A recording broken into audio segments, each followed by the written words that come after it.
Hey, hey, hey, you're listening to Resilient by Design. And today I'm going to share in this shorty episode the top 6 things that I believe you need to do in 2024 to start an interior design business. These are the 6 things that I think are non-negotiable. They are by no means all of the things that are required when starting up a business, but I really spent some time thinking about if somebody wanted to change careers, just go out on their own and start their own business, what are the things that are key that absolutely must happen?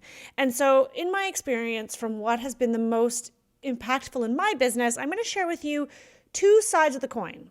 The back end setup that I think are 3 of the simplest and first steps you need to take. And then the front end, which are 3 of the simplest and first steps you need to take. All right. I'm Rebecca Hay, and I've built a successful interior design business by trial and error, podcasts, online courses, and so many freaking books. Over the last decade, I've grown from an insecure student to having false starts to careers, and now I'm finally in the place where I want to be. Throughout my journey, it's been pretty obvious that I'm passionate about business and helping other entrepreneurs do the same. Each week, I'll share tangible takeaways from my own experience and the experiences of other badass women to help you build your confidence and change your business. So, before I dive into all the things, I just want you to know that there is no one size fits all to running a design business. That is why I say you can develop your own business for your clients, for you, that runs your way. It doesn't have to be perfect. You do not need to copy what I do, but you do need to set up your business for success. You need a process. And I'm going to talk a little bit about what I mean by that as we dive into this episode. You don't have to do what I do, but you do have to do something. So here we go. For those of you who are like, I'm on the fence, I'm nervous. Maybe you've been wanting to start, or maybe you did start your business and you're like, did I do the right things? Like, is there something missing? Today's episode is a shorty, so I'm just going to give you those key first steps when you go to set up a business. And maybe then we can record subsequent episodes with a little bit more information of what can happen or what needs to happen for starting up your business. So here we go. Okay. First, I want to tell you, I am not going to tell you to write a business plan. I am sorry. I do not see a place for business plans in the world of entrepreneurs that we live in today. It is something that I think is antiquated. I think it's helpful for you maybe to scope out and plan out and see what you want to do. But if you spend all your time focusing on a business plan, it's going to be a procrastination situation where using that as an excuse to get perfect before you can actually start. So you know my motto, it's progress over perfection all day long. I literally have a piece of paper right there on the corkboard in my office that says it doesn't have to be perfect, it just has to start. It is a piece of paper where I wrote that in Sharpie because sometimes our fear of getting it right holds us back from starting and actually getting any traction and moving forward. So here we go. So the top 3 things to start your interior design business on the back end. I'm going to start with the back end, 3 things, and then I'm going to dive into the front end, 3 things. So the back end. Number 1, name your business and register that name. It's really important that you register your business. You will then get a tax number. In Ontario, where I live, it's called an HST number. That allows you legally, the government is giving you permission to buy and resell products. It is like a seller's license. It's a business license. So get yourself a business license and register your business. This is for serious people who are planning to treat their business like a business. One caveat, if you are a hobbyist and you just want to do this for fun, you probably don't need to do this, right? But if you intend to make money with interior design, which is why you probably listen to this podcast and why you're planning on starting a business, you need to register your business name. What you do not need to do is incorporate yet.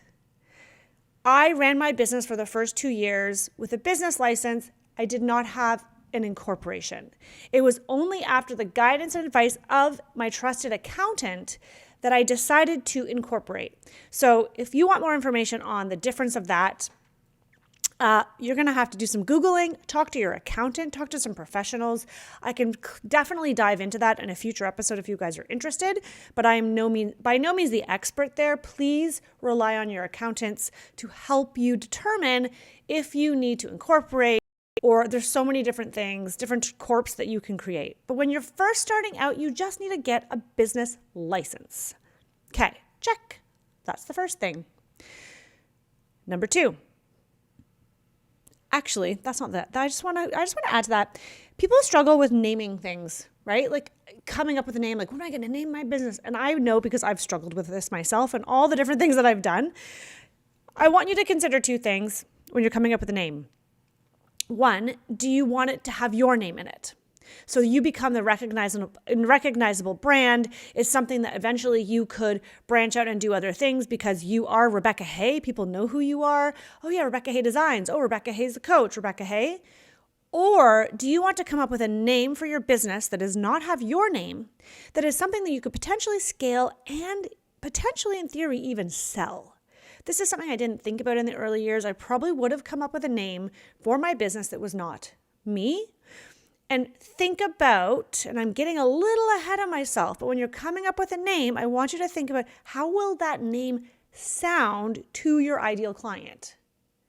There is somebody who I'm going to have on the podcast very soon who is a local designer who recently, after 10 years of running her design business under a name, made the decision to change her company name to reflect her name, which is funny because sometimes I see it be the opposite. If you guys followed Shay McGee in the early years, I did when she had 5,000 followers. I like to think of myself as an early adopter.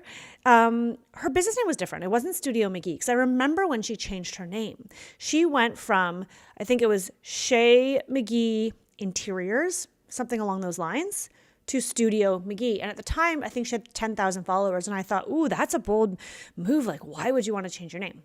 Now it's clearly very understood why she did that, right? She was scaling and they could easily sell that business now if they wanted to. So just a couple things to think about. Don't stress it. Don't stress about it too much. Whatever you register the business name as, you can always operate it under another name down the road, but you do want to register that business. Number 2, open a business bank account. I did not do this in the beginning, which is why this is on my top 3 things. There's a lot of things I would do differently. One of them is, for the longest time, I ran my business through my personal checking account. It was messy, and I had a really hard time separating out expenses. Tax time was a nightmare. I just had a bunch of receipts in a box. I would hand them to my accountant. I don't know how he did it at the time. The moment I opened a business bank account, holy heck, I was like, it felt like a weight was off my shoulders. Everything was so distinctive. And the great thing is, a lot of the times now with online banking, they can be connected. If it's just you running your business and no one else needs to get access to your bank account, then you can have them connected. And this is how I had it in the early years until rather recently, is I would have them so I could just transfer myself money to my personal checking account from my business account. And it was just such a clear record of what was mine and what was the business. And it made tax time so much easier. So get yourself a business bank account. If you, for some reason, are having a hard time doing that, or you're not quite committed, at least maybe get a second checking account and make sure that that checking account is only used for business. And then number 3 of the essentials to do when you start a new design business is apply for a business credit card. This kind of goes along the same lines as opening a business bank account because same concept. Things got muddled. When I had one credit card, which I did for a few years, it was getting a little bit messy. It's sometimes even easier to get a business credit card than it is a bank account. They hand those things out like candy. Get yourself a business credit card that you can pay off using your business bank account. It's going to be so much easier every month when you go to reconcile your books. You can see what are business expenses, and you're going to start to have fun as a new business owner with, oh, that's a company expense. Oh, I don't have to pay for that personally. Like the parking or the gas for your car or a trip to High Point Market or purchasing Power of Process, right? Signing up for Designer's Room. Those are all business expenses that you can put on your business credit card to make it super easy every month to reconcile and categorize. Get yourself a business credit card. Other than those three things, there are so many other things that you can do, but I'm not going to recommend you do them at the beginning. Like, sure, you could do a financial plan. You could look for investors. You could, you could probably get business insurance. But let's get you some projects. No? Right? Yeah. I think that's what we need to talk about. So let's move to the front end of your business. So now you've got those three sorted, which is register your business name, open yourself a business bank account, and apply for a business credit card. These things might be happening in the background while you start doing projects, and that's okay. It's about progress over perfection. Don't wait to take on a design project until you have the card and you have the bank account, but these are things that I would start the process of early. Okay, the front end. So in the front end of your business, this is kind of like the client-facing side. It's what they're going to see. It's what the world sees. These are the three essentials that I see, and again, this is my opinion, so take it for what it's worth, that I have just seen from my own experience work. And so this is why I think they're the top three starting points to beginning a business. You need to know who your client is going to be. And I don't mean your first client, but I mean in general. Who do you want to help? Who are the people that you think you can serve the best? Is it other moms? Is it other young families? Maybe it's retirees. Maybe you have no freaking clue. That's okay. I want you to start thinking about this because this is something that I did not think about for a while. And then what happened is I got caught in what I used to call, and I guess I still call it because I'm saying it right now, the bad client loop. They weren't bad people. They were wonderful humans, but they were not my people. They didn't share my design aesthetic. They didn't have the money to pour into projects that I knew I was capable of designing. And so I got stuck doing these projects. I'd do it for one couple, and they were happy with me because I was very good at delivering a service. And then they would recommend me to their friends who were in the same socioeconomic situation, who had the same value system when it came to investing in a home. And so it continued, the circle and the circle and the circle. Only in my second or third year of business did I finally clue in, like, okay, let me get really super clear on who my ideal client is. And that, honestly, I feel like it's such a powerful exercise. It is shockingly to me when we do a survey at the end of Power of Process, like when we've completed our 6-week course and everyone's, graduating and they're really excited, we ask them to fill out a survey. And one of the questions on that survey is, which module or lesson did you find the most impactful in the course? Because I just really want to know what's resonating. And so many people say, figuring out my ideal client. And I'm thinking, of all the processes I teach, of all the checklists I walk you through, of everything, the ideal client stuff. But then I think about it and I think, oh my God, yeah, that was me. Think about who you want to serve. Is it your mother's friend? Is it a parent that you see at school? They look like they have money. They've got great taste. Who is that person that you want to serve? Number one. And by the way, this is going to change over time, right? This is going to constantly reiterate. Number two is determine what type of service you want to offer. A lot of us overlook this. We're like, oh, I'll just do anything and I'm just happy to do anything related to design. And that is, yes, well and good at the very beginning. However, I think it's helpful to have in the back of your mind the type of service you want to deliver because everything you do will lead back to that. Let me explain. I worked with a very high-end luxury interior designer here in Toronto for 5 years. And that was my experience in the interior design world. I'd gone to school and then I went to work for him as his assistant.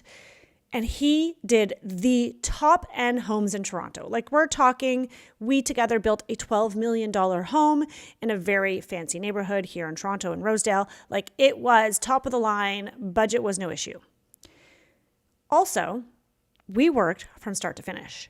Contractors would constantly tell us that we were more involved than most design firms that they'd worked with, and we oversaw every detail in the implementation phase, what I call the implementation, which is really the project management and just like showing up on site, placing all the orders, making sure everything gets done up until the reveal. That's all I knew. And so once I went out on my own, it was frustrating because I didn't get those clients, obviously, at the beginning. But I always in the back of my mind knew that that's what I wanted to do. Maybe it's because I just always done that. And that was my skill set. That's what I had honed.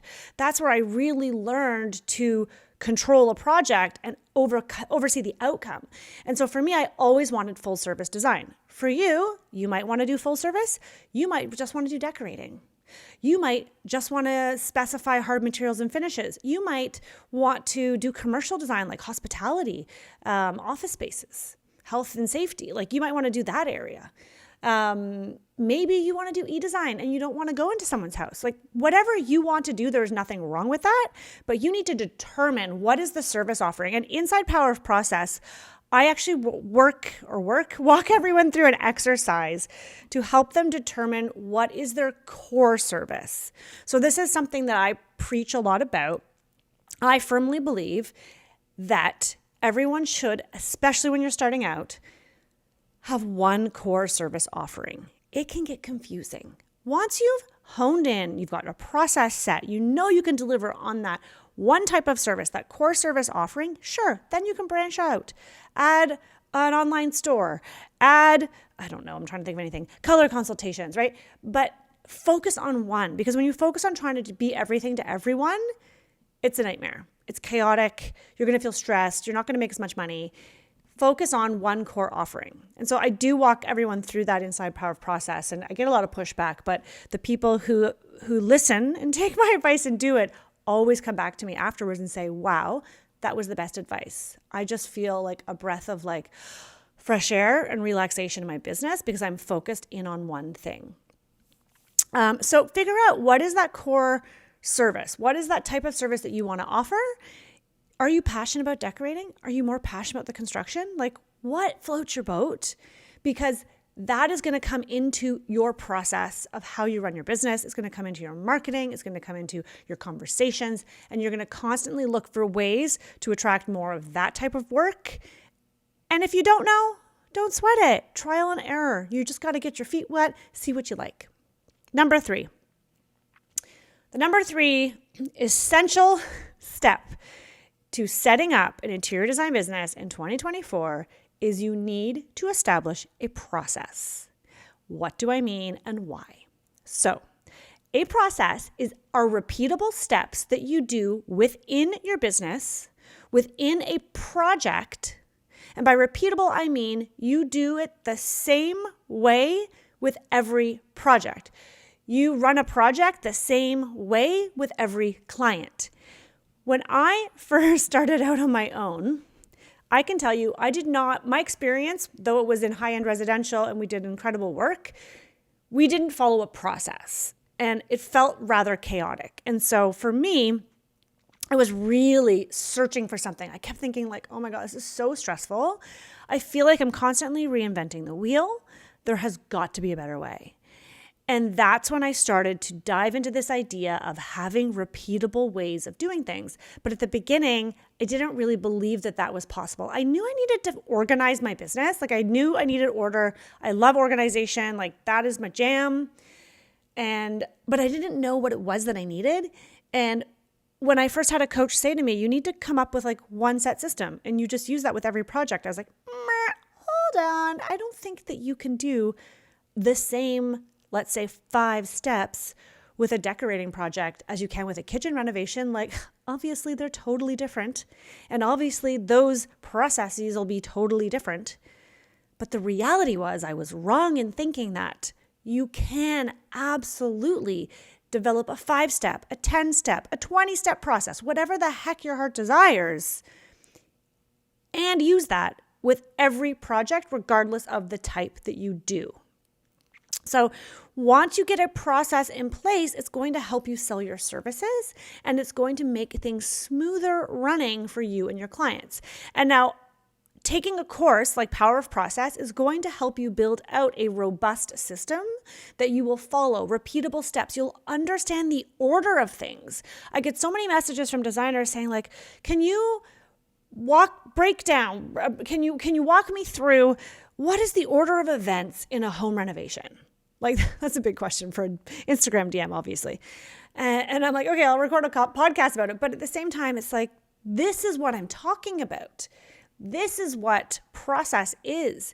You need to know, okay, what happens first? Then what happens? Then after that, what do we do? And write it down on a piece of paper so that every time a client comes to you and they say, okay, what's next? You know what to say.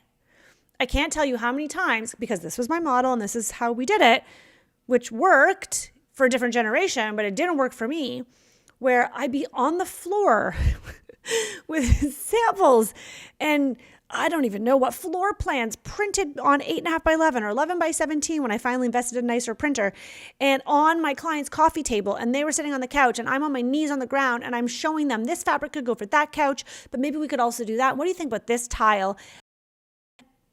Besides the point that was completely, I don't even know how my clients stayed with me, because they must have been thinking like, I hired her to tell me what to do and she's asking us what we think. It was like way too collaborative. Anyhow, that's a story for another time. But they would always say, okay, this all looks great. Like at the end of our meeting. So what happens next? And I would literally take a pause and in my brain be like, fuck. What happens next? And I'm really good at ad-libbing. I'm excellent at making shit up on the spot. Like I don't know. I've just always been really good at that. Not very good at BSing people and lying, but I am very good at coming up with an idea and running with it. And so I would say, okay, well, I'm going to get back to the studio, and, our studio was my guest bedroom. This is before I had my second child in my house. I'm going to head back to the office, and, I'm going to rearrange these floor plans, and I'm going to send out some quotes. And then once I have this updated, like, I'll connect with you and we will look at fabric, or we will look at, we'll get the contractor in to get us a quote, or whatever. I don't even know what I said, but whatever I said was different every single time. And with every single client, I followed a different process. And my life was chaotic. I barely made any money. I was stressed. I was exhausted. I was overworked. And I was definitely underpaid. So all that to say, process is the third thing you need to begin to develop inside your business. So many designers go for decades without a process. I know, because they come into my community, they come into Designer's Room, they take Power of Process and they're like, oh my gosh, I could have been doing this all along. Don't make the same mistake they made. Take advantage of the resources at your fingertips and really give it some thought. And here's the thing, it's not going to be perfect. You're not going to figure it out from the first get-go. The very first time I developed a process, I had 15 steps. Then I narrowed it down to 10 steps. Then another year or two later, I narrowed it down to 7 steps. And it constantly is evolving, and it's a living, breathing thing. But if you can start with something so that you look professional to those clients who are coming to you, you're going to look like you're running a legitimate business.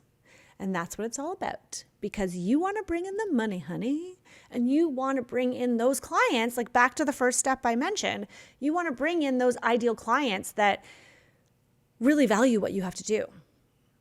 I talk to so many designers that, inside Designer's Room, that are really new at this, and they've just started out, and they're like, I'm doing all the things, but like the clients don't want to pay the fees. They want to negotiate my fees. And I'm trying to charge more money because, Rebecca, you say I need to raise my rates, but like nobody wants to pay it. To which I always say, well, how professional are you showing up? Because you need to show up professionally for them to take you as a professional and want to pay those professional fees. If they think that you're just kind of winging it and you just graduated school, or you're just leaving your marketing career and starting off, they're going to think they're going to get a deal. So you need to show them that you are a business professional. Okay. Woo, there's so many other things I would love to share with you guys. We'll save those for another time. Let me know how you liked this episode. So just to recap, back end and front end, in order to kickstart your business in 2024, you need to register your business name. You need to open a business bank account. You need to apply for a business credit card. It's going to make your life easier. And then on the front end, you want to determine who is the client you want to serve. What is that service offering that you want to be known for? Like, what is it that you do? And then lastly, get yourself a freaking process. Get something on paper. Have something that when you're talking in your discovery call on the phone, you know exactly how you can walk clients through what it looks like to work with you from A to Z. That is going to elevate and grow your business faster than anything else. Okay. If you guys want to join us inside Power of Process, come on in. I would love to have you. We do it twice a year. This year, I believe. I'm just saying that because I'm debating just doing it once a year, but right now I think it's twice a year.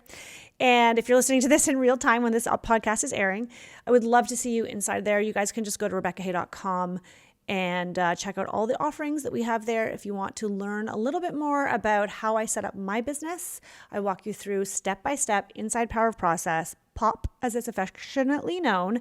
I walk you through exactly how I run my business, every single step that I follow from start to finish with every single design project. I give you the back end so that you don't have to spend the time figuring it out and setting it up yourself. We have templates in there. You can take them, you can make them your own. You can copy what I do. You can just take what I do and, recreate your own. The idea is that I want to give you a blueprint so you can set up your business for success and fast track getting to those multiple 6 and 7 figures that I know you can do. But that might be getting ahead of you. So if you're just kickstarting your business, start with these 6 steps. Let me know how it's going. Did I miss something? Is there something that you think is more important? I don't know. Let me know, and I'll see you soon.